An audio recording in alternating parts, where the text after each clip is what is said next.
Welcome back to Marketing Pack Leaders, the show where we explore how modern product marketers and go to market leaders build authority, trust, and revenue in competitive markets. I'm your host, Josh Porter, founder of Thunderwolf Consulting, where I help AI and growth stage companies clarify their positioning, align their teams, and turn complex products into clear stories that actually execute. Today, we're talking about social media marketing, but not the vanity metrics version. No, we're talking about how AI scale ups can actually use social to build trust, shape narratives, and actually drive pipeline. To help unpack that, I'm joined by Beth Trejo. Beth is a fractional CMO at Chatterkick, where she helps B2B companies drive growth through modern digital marketing and social media strategy. With a background as a founder and a marketing leader, Beth specializes in building brand presence, scaling demand generation, and aligning marketing with revenue outcomes. She's known for helping teams turn social engagement into measurable business impact through clear strategy and execution. Beth, welcome to the show. Thank you so much. I'm excited to have a conversation today. Absolutely. I think you're going to provide a lot of great insights for our audience today. So let's get right into it. Let's start with the first big challenge. How should AI scale ups approach social media to build trust, not just visibility in a skeptical market? Yeah, I think that, the word of the year and the thing that really matters these days in marketing is trust. And I Mm, think, part of the equation of marketing in the world we live in is you have to be known and you have to have trust. And you can't really have those things without the other, right? If you're not known, it's hard to build trust. And then yeah. if you have trust without being known, it's really hard to like get in front of the right people. And Yeah. so I think one of the things that we're seeing this year, and even we saw, last year, but really this year, is just, I'm going to call it the phone it in AI approach to content, Hmm. where, I mean, you can tell a mile away that it was written by AI, it was designed by AI, and people in the comments, because we do a lot of that for our clients, we're handling the response and moderation, they call brands out really, really quickly. And so that is like the opposite of trust. Yeah. And especially because people don't want to be caught in that, like, gotcha, right? Like they don't want that feeling of being Yeah. tricked or being sold to. And so, one of the things that, if you really just want to stand out, is real human content. Get in front of your phone, tell a good quality story or give a tip and advice. And that works across platforms. It works across demographics, different types of marketing. It's probably the easiest way to just build trust very, very quickly. Yeah, absolutely. Yeah, I like that. Just kind of being able to, when you have specifics and experiences that not only shows that you're, just relying on AI, but it also just in general stories and experiences connect with people better. So I think that when you're trying to build that trust and visibility or trust and being known, being able to do that in that way actually honestly differentiates yourself at this point, because if everybody else is using AI and everybody's using the same models, it's essentially all outputting basically the same thing. So when you're using your own unique thoughts or experiences, that actually just by default will stand out. Yeah. And I cannot overstate how critical that is to results. Is, people work, real people in lifestyle-ish moments, as well as maybe more candid photo shoots. It still performs very, very well, and you can repurpose and reuse an image 10 different ways. That's the beauty of AI, right? That's still how you Mhm. keep authentic, with still using these tools to increase efficiency and maybe support, but just it's knowing where to put them that turns the regular user into an expert. Yeah, absolutely. Yeah, knowing where and how to use them, I think, is really key. So a lot of companies are posting consistently, but not seeing a lot of business impact. What types of social content drives engagement and pipeline for complex AI products? Yeah, I think, one of the things that I always encourage our clients and the businesses that we work with is really to zoom out a little bit and make sure that everybody is on the same page of what strategy means, because that word in itself becomes everything and nothing at the same Yeah. time. And so to me, strategy means the plan to how we win. Like, how do we get to be the best? And how do we, you know, be the best in this category, whatever that specific word means to you. Is it really important to get marketing, finance, sales, leadership, everybody on the same page? And then from there, I think you start mapping the metrics that have correlations if you can't actually connect it to, conversions, which is really where most people struggle. Like, they don't have a conversion point, or their conversion point isn't working in the way that they thought. And engagements is a perfect example of that.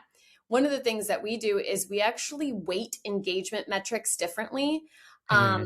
Based on what we're having or asking the users to do, because we're seeing a lot less of the like white paper downloads. People are hesitant to put their contact information in, but they will watch a video, but they'll watch it silently without Hmm. telling you that they're watching it. And Yeah. so, for example, we will wait a full 2-minute video view at a very high quality intent, as opposed to maybe a quick thumbs up or a like. We'll Hmm. weight a save at a higher value than we will, maybe a click. And so Right. map those all out. And then with each piece of content, you're tracking that. And so now it's not just about sales, it's about R&D. It's about testing, messaging, and understanding what people are responding to, opening new channels to make, the content go further. I think if you start there, the rest of the measurement becomes a lot clearer.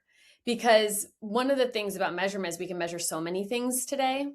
Yeah. Even engagement, right? There's like so many different forms of engagement that if you clear out the noise and you really start measuring the high intent markers and everybody agrees on what those mean, it becomes a lot easier to start scaling and associate visibility and growth. Yeah. Yeah. And I like how you said that. Is like, there's not just one killer metric to kind of make sure that you're making impact when it comes to revenue. There's like all these other attribution pieces that you need to think through along the way. And so uh, I liked what you said about strategy. It's like, what is strategy? Because it can mean so many different things to so many different people. But how do you get to that win is a And good I way to define it. And I think in general that, people are looking for entertainment, and that equals interaction in many ways. So some of the content that we see that performs really well are like, PDFs, those like carousel type features on LinkedIn. Those tend to perform well. Videos, face to camera perform well. Anything that like can almost look like a before and after. So we've done this with different content pieces where it's like a carousel, and you swipe, and every time you swipe the image becomes more in focus. So it's like you're Mhm. creating an experience for someone as they're going through the Yes. feed. Yeah. Those really work well, and you can use them in any type of marketing. But they just require a little bit more care in the creation process. I like that. I hadn't thought about it that way, but yeah, that makes sense with those kind of carousel pieces. The engagement does that. It creates an experience and an engagement type of interaction. So interesting. Okay, cool. Thanks for sharing that. Um, so we're seeing a lot more founders and execs on social. How can these leaders do that in a way that strengthens the company narrative instead of fragmenting it? Yes. So on LinkedIn specifically, the founders and leadership's profiles are your biggest opportunity for win. And if you have the basic foundation done, which is you have a well optimized profile with a real picture of you, that makes a difference. You're posting consistently, even just once a week makes a big difference. And you're adding connections and interacting with others in their comments. That is a big opportunity to just get into new categories of conversations. So let's say you have that all figured out. The next step is to really have a point of view. Um, Hmm. there's so much AI slop out there, especially on LinkedIn. And so, how can you cut through that noise and get more technical than you ever have before? Get deeper with the jargon that your industry specifically uses, because that will attract the people who are looking for that particular instance or that problem. They're using LinkedIn for a search. And don't forget to add images with it, right? And I'm not talking about just those like text-based images. I'm talking about like real photos. Hmm. A picture of a coffee cup at your desk, something that inspired you during the day. I know people are like, that's not Facebook, or that's Facebook, not LinkedIn. But I promise you, people are hungry for it on LinkedIn because they're not getting any of that. Hmm. Yeah, yeah, it's interesting because you're what you're trying to say is going to show, like you mentioned this before, kind of the lifestyle like approach. Like, don't just show everything's business. Like, show them a little bit more about you. Yeah. I mean, one way to build trust is vulnerability, right? None of us are perfect. We all Yes, make mistakes, and vulnerability and real talk is huge. And I yes. always joke that, like, I never was a really accurate speller. And I feel like that is doing me well in the world of AI when everything is like the same, um, Perfectly perfectly spelled. poised. So if there's a Yes. couple of misspellings or things aren't perfect, just like that actually will help you. No, yeah, that's good. That's good. Well, good to know we're not going to see you in any spelling bees anytime No, soon. So, no. Luckily I had but auto correct before AI, but yeah, I can't spell either, and my wife's like, "Josh, you should have learned." I was like, "Don't need to anymore." right, So, exactly. um, very cool. All right.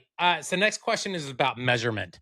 So what signals tell you that your social media strategy is influencing revenue and just not just impressions?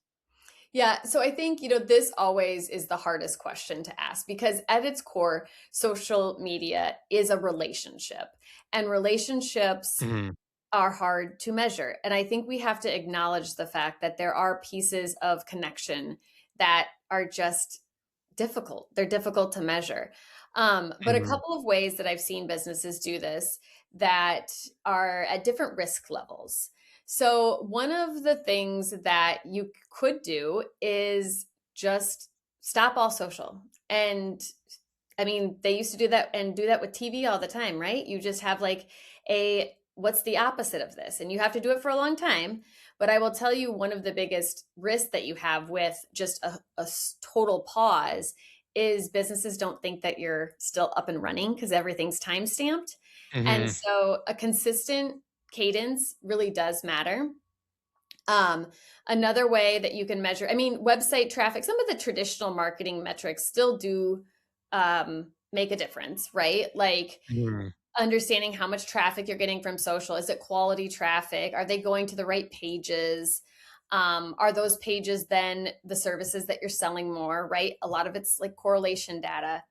But one of the things that I love with all this AI tools is that you can actually start parsing this to contact level Mhm. information.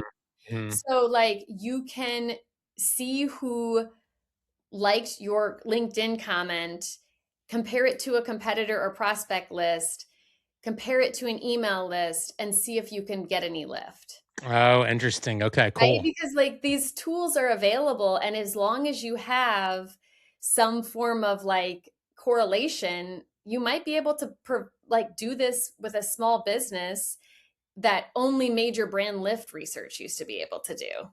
Mm. Right. Yeah. So I think there's a lot of opportunities there for contact level data, because most B2B companies do not need 5,000 new customers. They need five really good ones.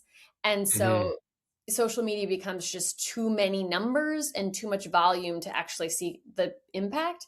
But if you Yeah. can just distill that down to the five that you're actually trying to get, like account based marketing, or the five that actually matter, you can keep your customers longer.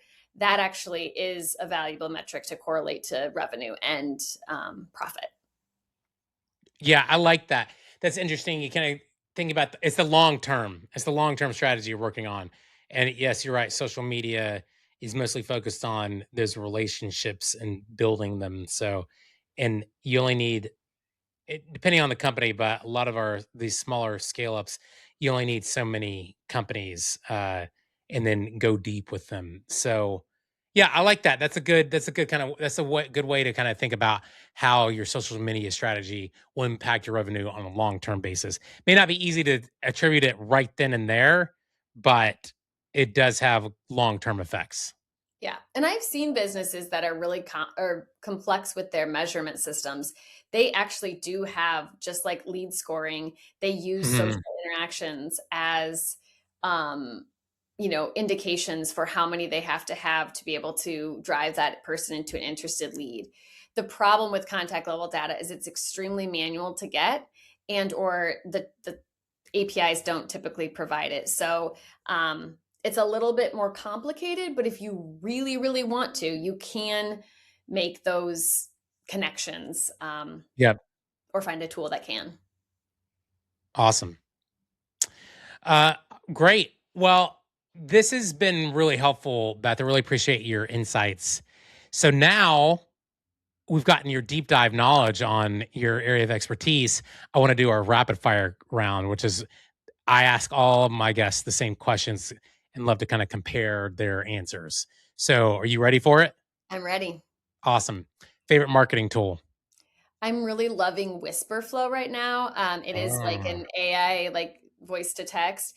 You wouldn't think it would be that different than like just your dictation, but I feel like it allows me to get content out faster than what I normally type.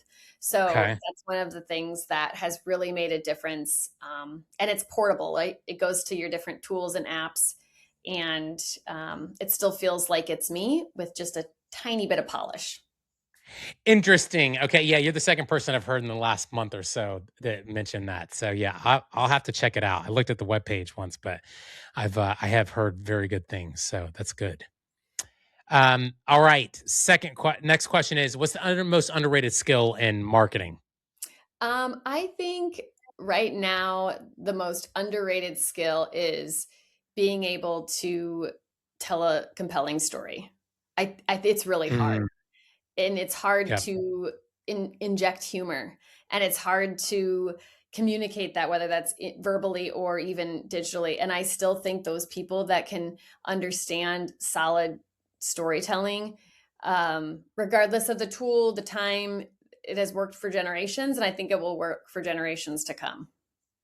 I'm with you on that. Absolutely. It's that storytelling component is key when we were talking about earlier in the conversation. If it's actually it connects with people more so than just kind of straight like, "Let me tell you what I know," or, "Let me tell you what's, this is this, that, or the other." So, yeah, I'm with you on that. So, very good. What's the biggest mistake to avoid in marketing? Oh, right now I would say stop relying on what worked in the past and Mhm. become a testing engine, and understand that you need to have that cadence and keep trying. It doesn't mean you can not try the same thing twice, but it is just such a different game in marketing today than it was even 6 months ago. And those people that, or even those types of businesses that can't evolve, are really stuck and struggling to make their marketing stack work. So I think you really have to be evolving these days. Don't get stuck in the past. Yep. What's one thing you wish you knew when you started your career in marketing? How many other things that I would have to know and touch, from positioning to sales to finance. To be a really good marketer, you really have to understand the business, and you need business acumen, regardless of the level that you're at, because otherwise it's just noise. It's just, microphone. And I think marketing without a true understanding of the business is really just surface level. Totally. Absolutely. I'm with you on that. Okay, last question. Favorite podcast? Oh my gosh, I have so many of them. Um, I I love The Daily. That's the one I listen to Uh-huh. on a Yeah. every day. That's probably the Mhm. one that I'm the most consistent with Yeah. because they're good storytellers, right? Yes. Um, and it's easy listening as I'm getting ready for the day. Yeah, totally. Yeah, that's a good one for sure. Awesome. All right. Well, Beth, thanks. This has been pretty fantastic. I really think that social media is one of the most misunderstood channels in B2B. And so I love how you've been able to tie it back to trust, narrative, and revenue impact. Thank you so much for being here today. Yeah, thank you so much for having me. Absolutely. And to everyone listening, if you're building an AI company and trying to stand out in a crowded market, this is the kind of thinking that turns social from noise into a real growth lever. Thanks for tuning in to Marketing Pack Leaders. I'm Josh Porter. See you next time.